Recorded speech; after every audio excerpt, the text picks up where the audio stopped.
I think that Iran already had a hard line when the supreme leader, Ayatollah Khamenei, was assassinated. So I think there's no change in policy. What we see is continuity of that policy under pressure from the United States, under pressure from the Gulf region states. So the message to the United States, Israel, and the international community is that Iran, no matter what happens, will persevere in its policy designed to protect and safeguard its sovereignty and territorial integrity. He had no formal position, but he was very close to his father. And there are a number of other factors. For instance, his father was assassinated, his mother was assassinated, and his wife died in that attack. So he has a personal angle to it as well. But more importantly, he has had, I mean, it is being reported from Tehran and from all around the world that over the decades he has had very close association with the Islamic Revolutionary Guards. So he's entrenched into the establishment there. As far as the clergy are concerned, I think that under normal circumstances, if the supreme leader had died of natural causes, he would not, Mojtaba Khamenei would not have succeeded. In fact, I mean, there's one report saying that the supreme leader had prohibited this kind of succession to any of his sons.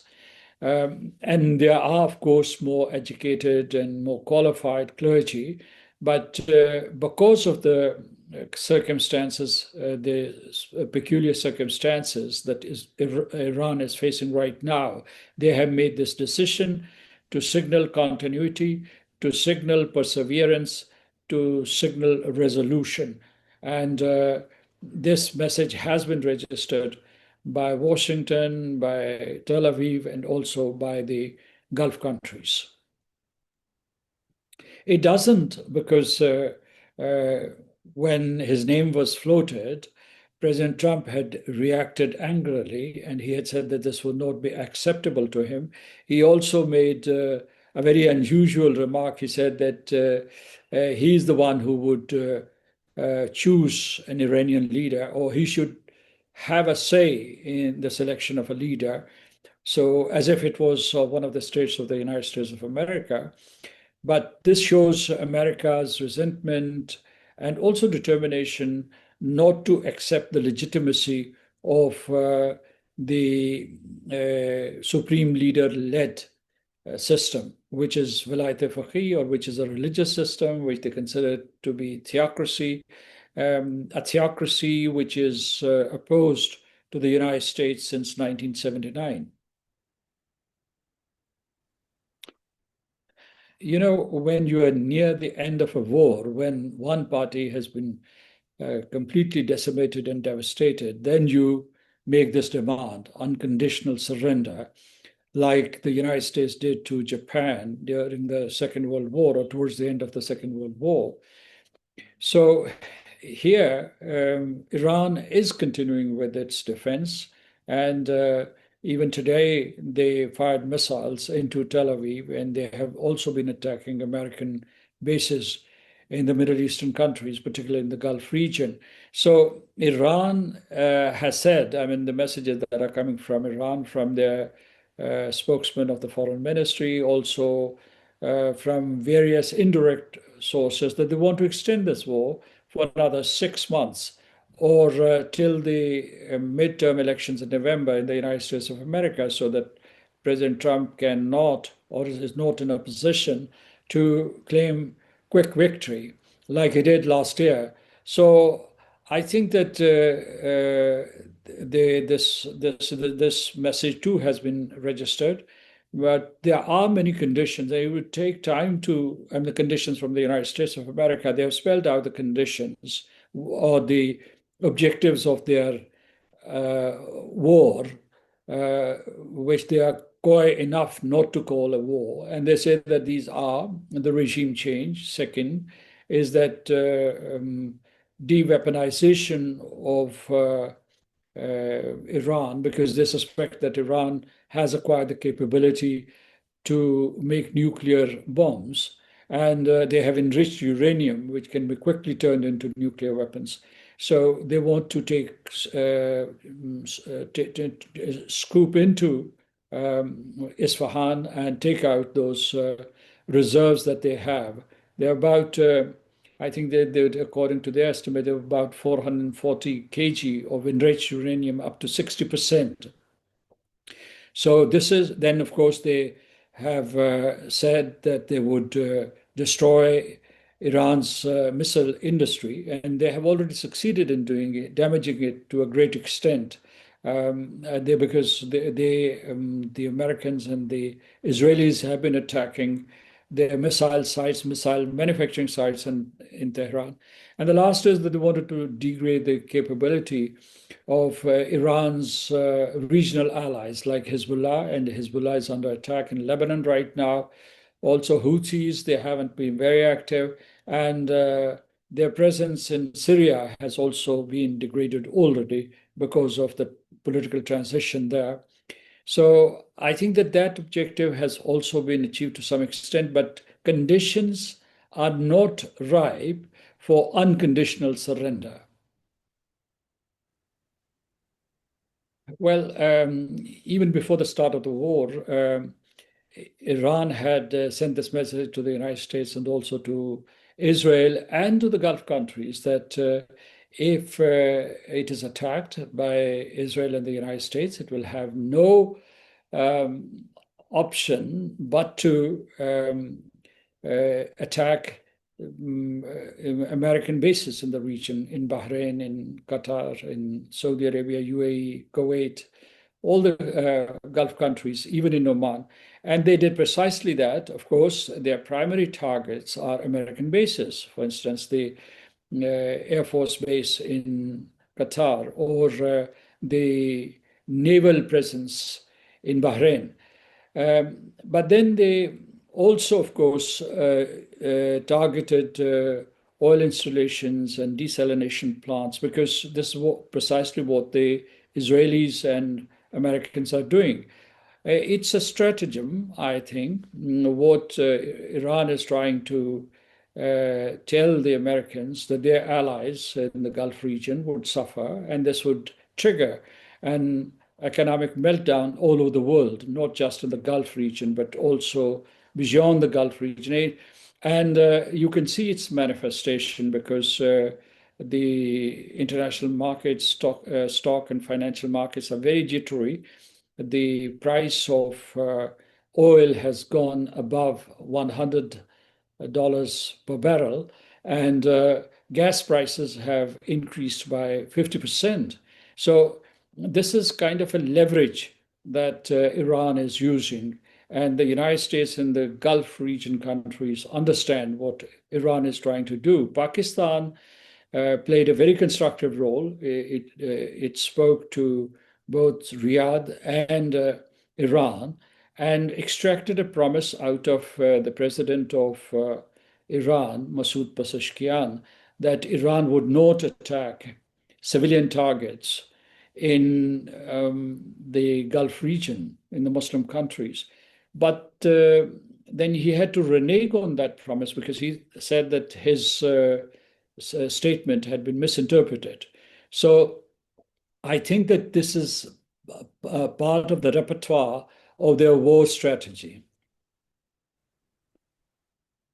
We can only surmise about what's going on inside Tehran because all you hear is formal statements by their foreign minister or their spokesman of the foreign ministry, but you do not have an inside information.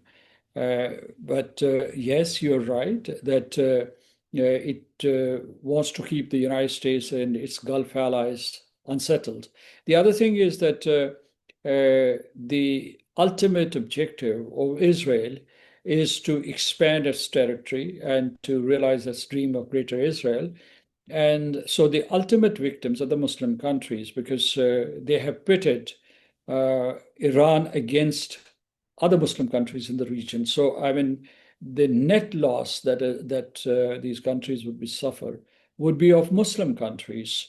So I think this is part of Israel's strategy because they want to destroy Iran, but at the same time, they also want to undermine the prosperous economies of the Gulf countries. Some of them were recalcitrant. They would not listen to Israel, or they would not listen to what Israel was telling Washington. They were asking Saudi Arabia to capitulate, to join the Abraham Accords without the promise of a Palestinian statehood. So I think that, and they have already divided Saudi Arabia and UAE. They drove a wedge between the two countries, which used to be very close to each other. So, given all these circumstances, I think that the Iranians, I would like to repeat that the net losses of Ummat-e-Muslima or the Muslim countries, because these were the pockets of prosperity in the region, and their economies have been hit hard. And Iran is a major oil producing country. I mean, today, I think this figure is being quoted very widely that the oil reserves of Iran and Venezuela combined constitute 31% of the global supply of oil. So, and Iran's Foreign Office spokesman has also said that the real design of the United States and Israel is to capture oil fields of Iran and to disintegrate Iran so that they can, I mean, through that chaos, through a chaos that can follow the disintegration of Iran and the dismantlement of the present government and system, they can get access to the oil wells of Iran. And the third thing that they have said, and this is very important, they've said that there can't be any negotiations as long as the war or the aggression against Iran continues. I would say that security was an illusion. Security against whom? Against Iran. But there was a rapprochement between Iran and Saudi Arabia, which was brokered by China, and the relations between the Gulf countries and Iran were improving. And last year, when United States and Israel attacked Iran, all these countries condemned those attacks and sided with Iran. So I think that security vis-a-vis whom?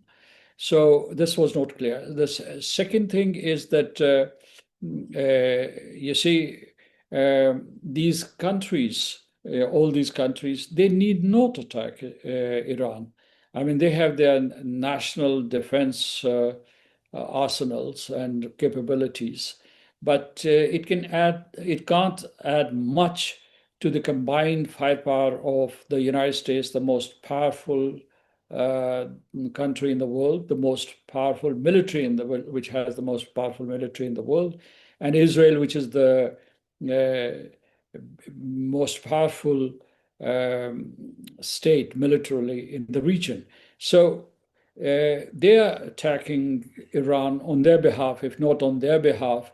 Their attacks are adequate to cover whatever capabilities that these countries individually have.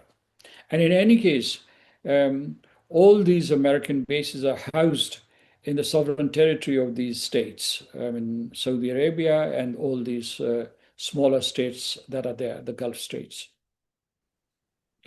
Well, the crisis has already started, and it is an oil war, and this is unprecedented.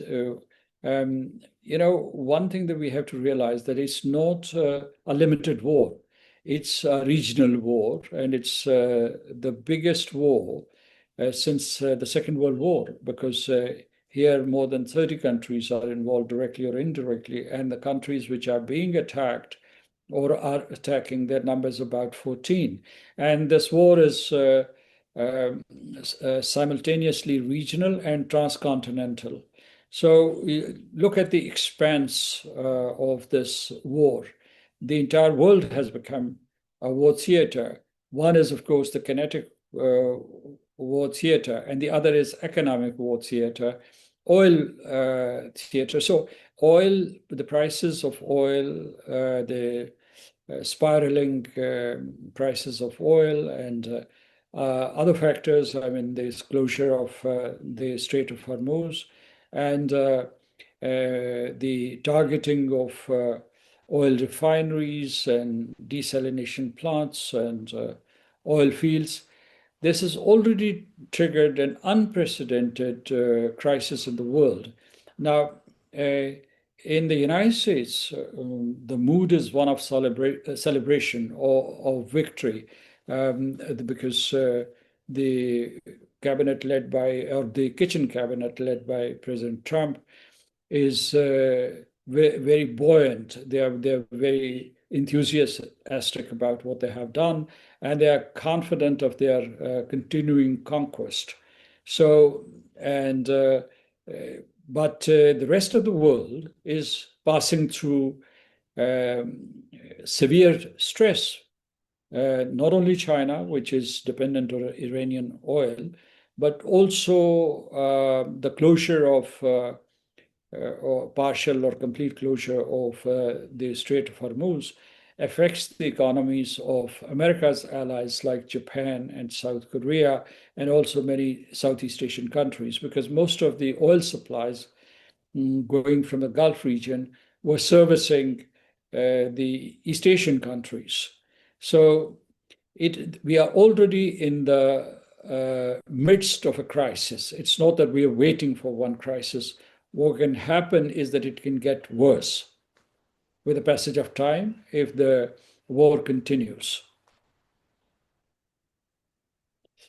Yes, that's a possibility. If there is disintegration of Iran, and uh, I don't know in what context you mentioned proliferation. If you're referring to nuclear non-proliferation, a nuclear proliferation, then that's more possible, feasible, if this regime continues to have its writ and it continues to sustain the system that it has put together. And it has been running this system for the past 47 years. But if there are splinter groups, the danger that there could be nuclear proliferation, I doubt that. But there can be, I mean, you can have a situation in which some group may use RDDs or dirty bombs. But what was the second point that you mentioned, or the second, terrorism? Now, terrorism will have to be defined very, very correctly and narrowly. Terrorism against whom? I mean, there can be domestic terrorism because there can be uh, squabbling, feuding factions, and that can be expected. And then there can be terrorism abroad. This is what the Americans have been saying, or the United Kingdom or other countries, that they're watching if there is a threat, a potent threat of terrorism in retaliation for what the United States and Israel have done to Iran. So I think that these possibilities are there. But this is a hypothetical question because we are presuming that this could happen after the collapse of the Iranian system and the Iranian system of governance, and also the total collapse of their leadership. There is no third party here. There is no credible third party here. The institution, United Nations, which was created in the aftermath of the Second World War, has been immobilized, and it is not functioning. It is dysfunctional. And the United Nations Secretary General, Antonio Guterres, has been snubbed. He has been sidelined. The Security Council has held a debate, but it can't do anything more than that. And with the absence of the United States in the Security Council in regard to decisions impinging on the Middle East, there can't be any decision in the Security Council. You do not have a statesman of stature who can intervene and influence a person like a mercurial leader like President Trump. He's a strong-willed, unpredictable leader. And so he thinks that he's bigger than all the American leaders who have preceded him. And he also thinks that nobody else can counsel him. Pakistan has some space. It has created it, assiduously created that space last year by working with President Trump. And so what the pathway that is available to the Muslim countries is to work together and appeal to President Trump to put an end to this war. Maybe he is amenable to their suggestion, but the dilemma there is that it is not America's war, it is Israel's war, and Israel has set targets, and it will not let the United States deviate from those targets. So the room for diplomacy has shrunk dramatically.